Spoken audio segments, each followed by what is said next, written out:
the entire aspect of Indian Dharmic traditions. He is a world-renowned Sanskrit scholar. No, he does not know Hindi very well. And he has translated Vedas into English.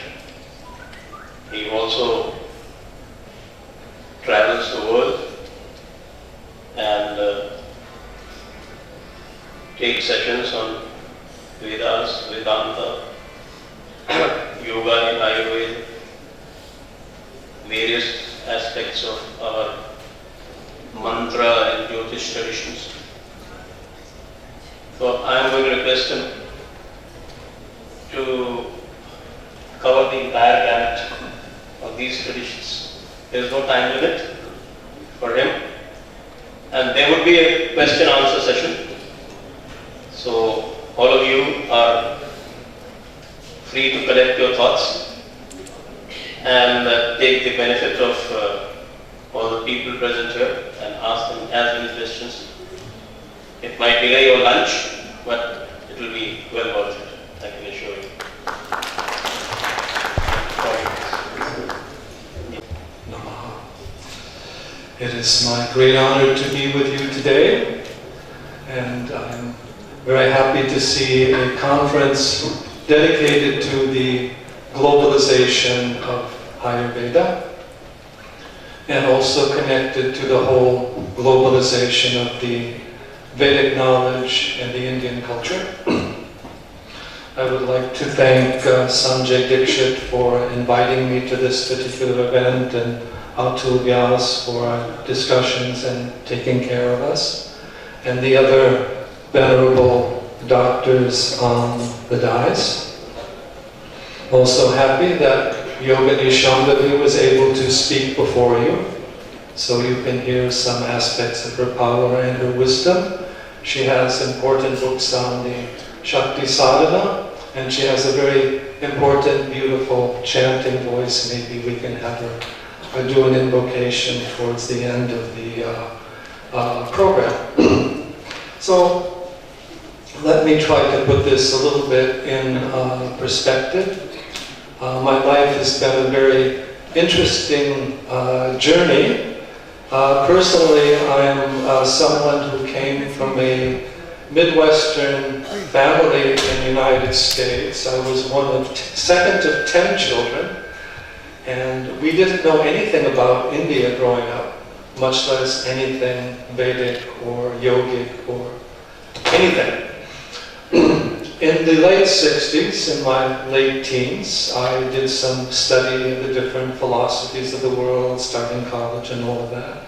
I was attracted to Buddhist thought, but then I discovered the Vedantic thought, and the Vedantic thought made very clear sense to me as to who we are, where we come from, this whole theory system of karma, rebirth, self-realization. And I began taking up the practice of yoga at a spiritual level, first with the teachings of Paramahansa Yogananda, whose teachings have been fairly well known in the West. He was one of the great yogis who came to the Western world and lived in America for many years. It was a very interesting experience for me. Recently, I was invited to the Taj Literary Festival in Agra to speak, and I was asked to help release 2 books.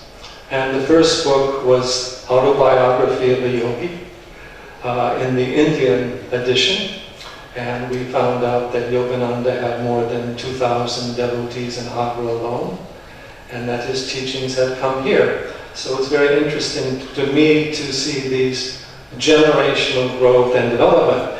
In my case, I began with the yoga and the Vedanta. Something then brought me into the Vedic knowledge. It was the works of Sri Aurobindo who brought me into the work of the Rig Veda itself. And in my early days, in my 20s, I translated probably more than 100 of the 1,000 suttas of Rig Veda, the oldest Vedic text. Also, I did extensive study of the Upanishads, and I have other very curious interests like astrology and the Jyotish, and natural healing, Ayurveda, nutrition, herbs. I began studying herbs in great detail, working with plants, memorizing plants in different ecosystems and different countries. I never had a plan to my own education, however, and I never really knew where I was going. What happened in my case is in the late 70s, when I was in my late 20s, I did some extensive work on the Upanishads, and I wrote a book. And then I came into contact with a teacher named MP Pandit, who was the secretary of the Sri Aurobindo ashram at the time. And I showed him my work, and he said he would start publishing my work in India. And I said, but this is very odd because I'm very young. At that time I hadn't been to India, and a lot of my work was self-taught. And I said, well, you know, I'm not an academic, and I'm coming from a more spiritual background, so why would people read me? And he said, because you're coming from this more intuitive spiritual background, your work has more value than that of the academics today, particularly in the Western world. So he encouraged me. I also came into contact with Sri Anandamayi Ma, great woman saint of modern India, and had some correspondence with her for several years, and she encouraged me in many ways. But this life moves in a very system of magical things, or synchronicity, as we say. In 1983, I happened to move from California, where I was living, to the small city of Santa Fe, New Mexico, where I'm living now. By chance, there was no plan. And then, when I went there, I found out that Santa Fe had the only Ayurvedic program in the United States at that time, which had just started the previous year before I came. This was with Dr. Vasantla, who is now also teaching in Pune. So magically, I continued my study with that, and I began going to India and working with various groups here.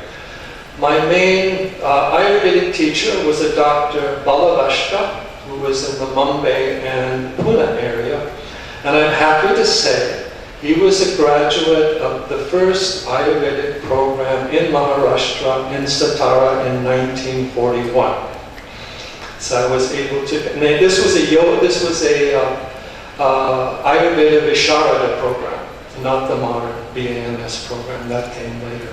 So I was able to connect with the older level of Ayurvedic teachers. He taught people like Dr. Subhash Ranade, Dr. P.H. Kulkarni, who runs a lot of the Ayurvedic schools in Maharashtra, was also one of his students, solicited him many times. He was one of the main organizers for Dutta Peshwar and their Ayurvedic products. So he introduced me to the world of Ayurveda in India, and also to the world of the Ayurvedic products. And he was also a rather prolific author, and he wrote in many fields, and he was also an important worker in this organization, RSS, Rashtriya Swayamsevak Sangh. And I was able to meet a lot of their leaders and people through him at the time. And also I was able to meet another great teacher in the Jyotish field, which was Dr. B.V. Raman of Bangalore, who founded the Astrological magazine and was the main person behind the revival of Jyotish in modern India. We also became involved in Jyotish in the West. For 10 years I was the president of the largest Jyotish organization outside of India. And we have to honor also our main Guruji, Sri Shivananda Murthy, who was one of the great gurus of Andhra Pradesh. He just passed away last year. And he was a great Siddha, and he had knowledge of all the Vedic sciences, art, music, Puranas, Vedas, and all of that. So I was able to gain that personal instruction from these great teachers as well.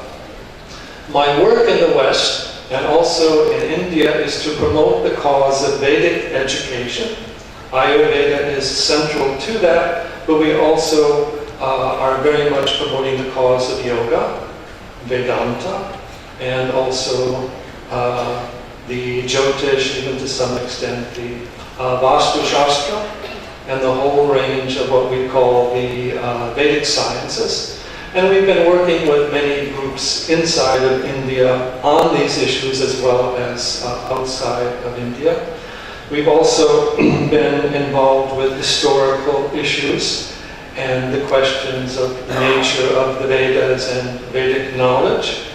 And the basic proposition of our work is that there is and has been in India this tradition of an integral and comprehensive science of self-knowledge, self-healing, self-realization, including all yoga, Ayurveda, Jyotish, Vastu, and all of that. That tradition is unbroken. It has had its ups and downs over time. And our work today is to expand and revive that tradition, both in India and also globally. And we are seeing a great renaissance of this Vedic knowledge worldwide. We've been involved in starting of more than a dozen Ayurvedic schools in the United States, in South America, in Europe, and Russia. Also a number of Jyotish schools and institutions. We've also worked with a lot of the main yoga centers in the West. Dr. Deepak Chopra is a close friend and colleague of ours among many others, Dr. Vasant Lad, who we had mentioned previously. And expanding this work back to India, and it's very interesting that in India, there's often more regard for your traditions if somebody from outside the country speaks about them. And it's also interesting to note that when we take these Vedic disciplines and repackage them and express them in a modern, scientific, and universal psychological language, they become very popular among the most affluent, educated, and progressive thinkers in the world. And most of the new insights in mind, body, medicine, spirituality of the 20th century in the West have been directly or indirectly coming out of India and the Vedic tradition, although other people may package them and put a name on them. Maharishi Mahesh Yogi made meditation into a common word in the West. He made mantra into that. Yoga has come everywhere. New secrets of pranic healing through pranayama, use of herbs, and all these different factors. These are all having their inspiration from this greater Vedic tradition. What we've seen in India is people moving away from the Vedic tradition.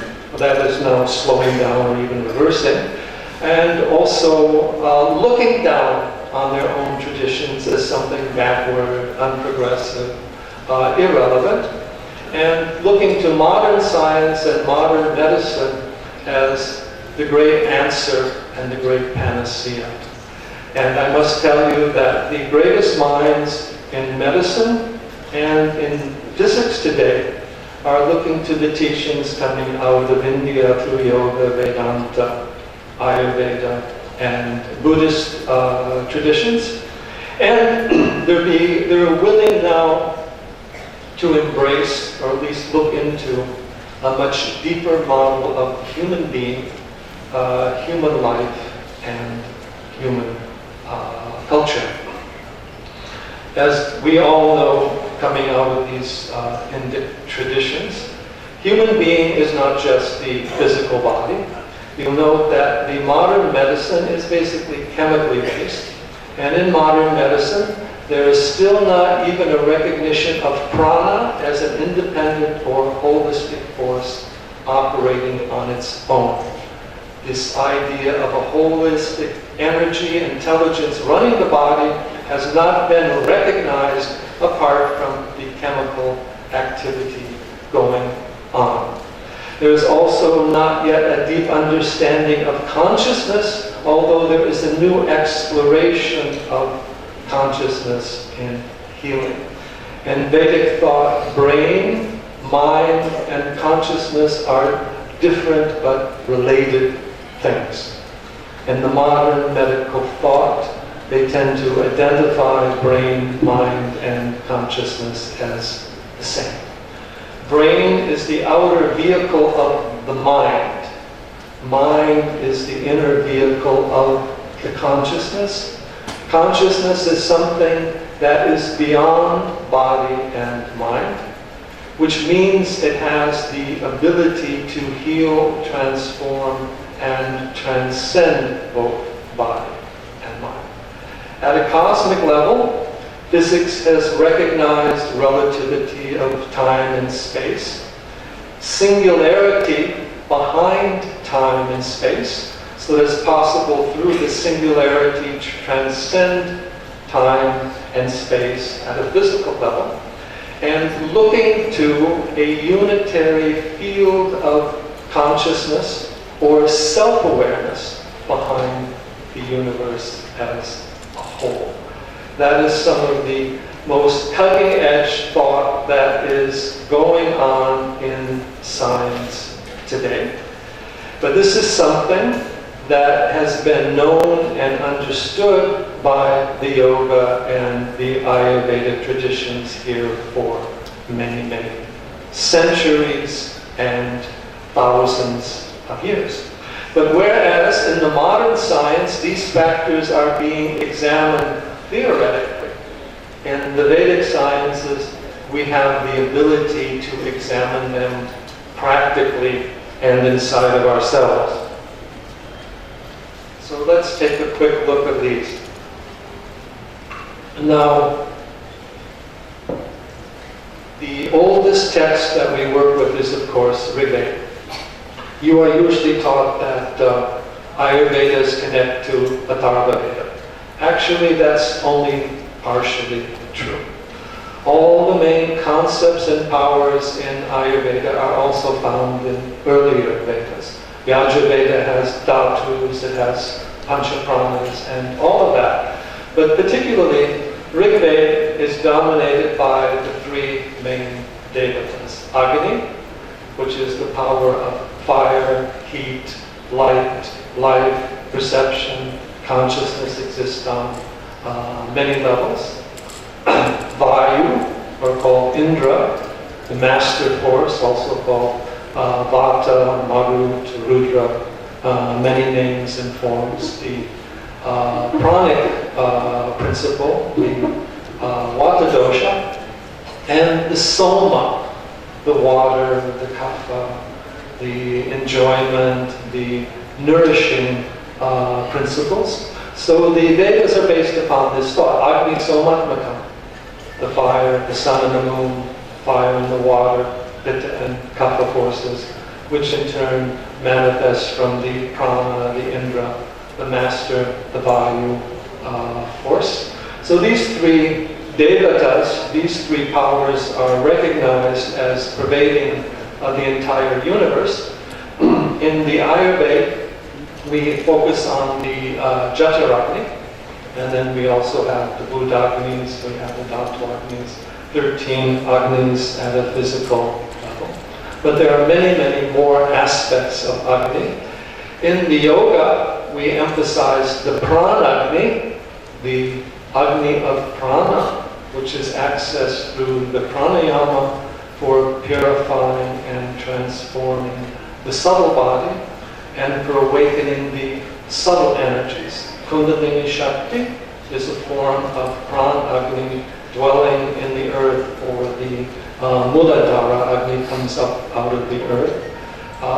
And then we have the Agni of the mind, which is Buddhi.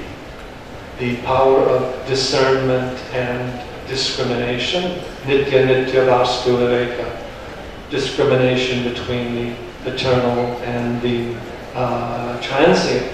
So the buddhi is the agni of the mind, which allows us to digest ideas and experiences and extract the essence of truth. In Ayurveda, this prajna parada, this failure of wisdom perception, is one of the main causes of disease. That is because buddhi is not developed properly.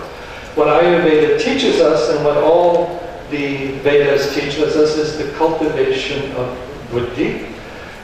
Gita talks about buddhi yoga, or the balancing of the mind, the judgment, discrimination on all levels, so that we can perceive things as they are. You see, the modern medicine and science is based upon numbers, and it's based upon things on the outside. The Vedic teaching is that the knowledge is inside of ourselves, and we can learn to access and understand things as they are through our own perception. In other words, you don't need a machine to tell you whether you're hot or cold. See?